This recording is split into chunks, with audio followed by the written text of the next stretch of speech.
এক সময়ের কথা, সবুজ পাহাড়ে আর ফুলে ভরা বাগানে ঘেরা এক সুন্দর রাজ্য ছিল। সেই রাজ্যের নাম ছিল সুবর্ণকান্য রাজ্য।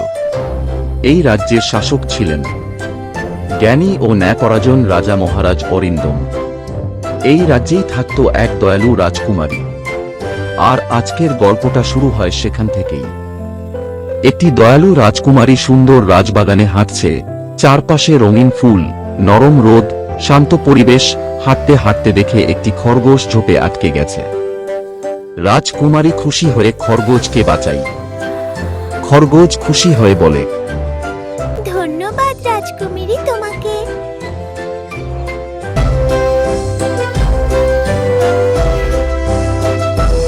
রাজকুমারী হাঁটতে হাঁটতে ঘন জঙ্গলে পথ হারালো। রাজকুমারী চিন্তিত মুখ। রাজকুমারীর এই খারাপ সময়ে সেই খরগোশ পথ চিনিয়ে রাজবাড়ির সামনে নিয়ে যায়। তারপর থেকে তারা দুজন ভালো বন্ধু হয়ে যায়। বন্ধুরা, এই গল্প থেকে আমরা শিখেছি দয়া ও সহানুভূতি কখনো ছোট হয় না। ছোট খরগোশের সাহায্যও বড় উপকার হতে পারে। ভালো কাজ কখনো বৃথা যায় না। রাজকুমারী খরগোশকে সাহায্য করেছিল, পরে সেই খরগোশই তাকে সাহায্য করেছে। সব প্রাণী ও মানুষের মূল্য সমান।